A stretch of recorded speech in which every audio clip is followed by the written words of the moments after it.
Hey guys, Chiefs over here, got a video today. So I have not made a video in a few days, and that is due to the fact that I have not had a chance to. So now, announced on the V-Jump or whatever Duelist set OCG, there's so many different things in the OCG that they get that we don't, and we just get them as imports. So it all comes down in one booster pack.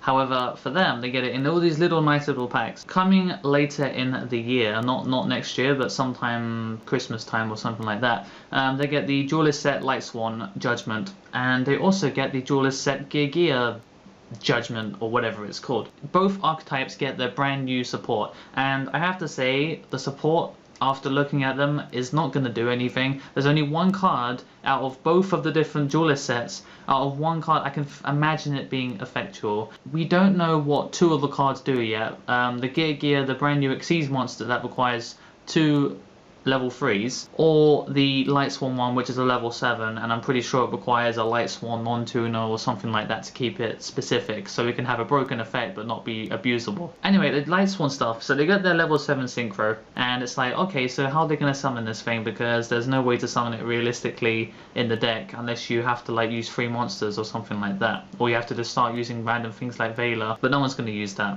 you know, to just synchro into this thing. So it's called Lightsworn Arch Michael or Mikhail or whatever, so that would be fun. The Lightsworn stuff they get is 2 tuner monsters. They have Minerva, Lightsworn Maiden, which is a 800 attack level 3 spellcaster, and it's a tuner, and when you normal summon it, you can add 1 light dragon type to your hand equal to the number of Lightsworn monsters currently in your grave. So if you have 8 different Lightsworns in your graveyard, then you can summon this card and add Judgment Dragon to your hand, summon it, blow up the field. So late game, it's basically a rotor for your Lightsworn Dragon. But if you want to use it, like, you want to start teching in random cards, like random light dragons, and you can do that as well and search them. I can't really think of many decent light dragons though, so there's no real point. You know, the card is just really bad, and it's like, it's a level 3 tuner, so you can't even really use it with the Synchro Monster too well unless you mill a wolf or something like that. So its effect is okay, it's just not really good enough for the deck, and the deck doesn't really need it. However, the other card that the deck is getting is really good. Raiden, Lightsworn Assailant, is making me want to play the deck again. When the card goes out onto Yu-Gi-Oh! Pro, I might try and play the deck and see how it fares with the brand new card. So anyway, a 1700 level 4 tuner monster, and it's a light, so really great, and it's a warrior, so it's searchable by rotor as well. And during your main phase, you can send 2 cards on top of your deck to the graveyard. Okay, if there is a Lightsworn monster among those cards, this card gains 200 attack until the opponent's end phase. So you mill 2, and if you get a Lightsworn and it goes up 200, I don't think it stacks. I don't think if you mill 2, you get 400 attack. I think it's just 200 regardless of how many you mill. That makes it go up to 19. So if you mill a wolf, then you can swing 4,000 on an empty field. And that's one thing I like about this card, is the fact that Lightsworns are, in my opinion, they're very, very high risk, high reward. You're milling a lot, you can deck yourself out, but at the same time, you generally have to hold back yourself until you make the final push with JD, blow up the field, then you can dominate the field that way. And that's one thing that the deck lacked with. The deck needs a more consistency, of course, because the deck lost to itself a lot of the time.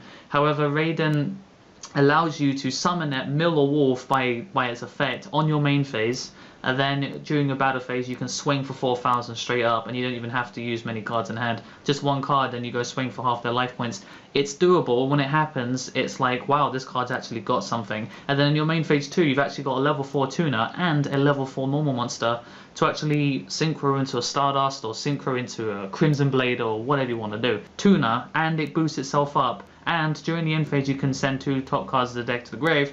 This card has a lot going for it, and I think, like, on its own, regardless of whatever the Synchro Monster's effect's going to be, this card is really going to put in work. Of course, you can combine it with Lumina to make a level 7, so you can make Black Rose Dragon, you can make the level 7 Synchro that they're going to get. So there's tons of different things you can do with it, as opposed to the other one, Minerva, which doesn't really do anything, doesn't do enough. So this card is really going to put itself to work, and maybe it will be running 1 or 2s depending on what happens. Now the other stuff is the Duelist set, what's it called? Machine Gear Troopers. Sounds stupid, but you know. So they get a brand new Xyz monster, and they get 2 new monsters. So they get an Xyz monster called Gear Cross Gigant. So it's a bit of a mess, but to be fair, it'll probably be changed when it comes to the TCG. and requires 2 level 3s. I don't really know, I think it's 2 level 3 machines, and obviously that means you can use Geargia Mark II to special summon a Geargia from your grave, and then you can exceed them together for this. So it is doable in one card, you just have to set it up a little bit. So the thing is that if that's the case, then it's going to require you to really need a decent effect to make it summon worth it, because otherwise you're just going to use Gear to actually just summon and make them level 4, make Gigan X instead, because it's more consistent and you get to search machines. You know, you can't say no to that. So the other 2 cards they get is Giggy Attacker. I really hate this card, okay, it's rubbish.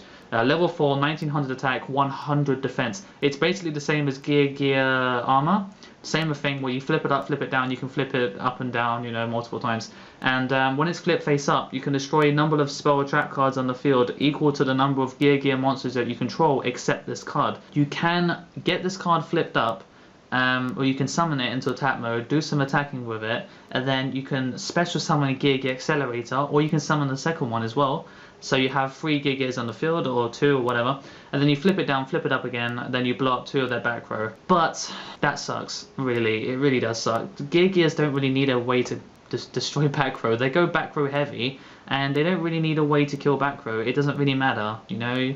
The reason is you're making Gigan X, which is in itself an advantage play, because you search with Gear Armor all the time, you get tons of cards in hand. So if this thing dies by torrential or bottomless or whatever, it doesn't matter, because the card is just expendable because of the fact that you've gained so much advantage from other cards. This card is just not really fitting with the rest of the archetype, so I don't really like it.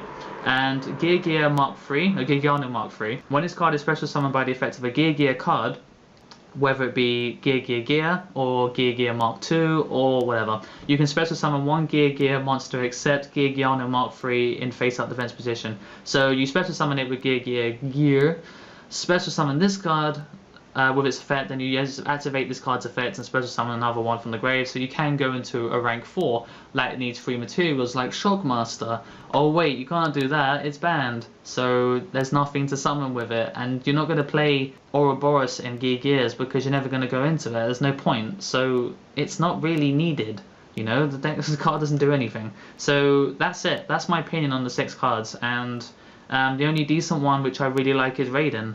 Gears don't get anything from these support cards unless the Xyz monster is worth going into. Then you can start playing Geargianos rather than Gears and actually have a different kind of playstyle, which could be quite interesting. You know, Lightsworns just need a more consistent approach rather than just Necro Gardeners and Wolves in your hand constantly, and you can't do anything with them. That's pretty much it. I'm looking forward to these cards. It depends on what happens. So I hope you guys like this video, and don't forget to like, comment and subscribe. And if you have subscribed recently, you've been great, you've been subscribing to me regardless of the fact that I haven't been making many videos. That's it. So I hope you guys enjoyed watching, and until next time, the TCG Lover is out.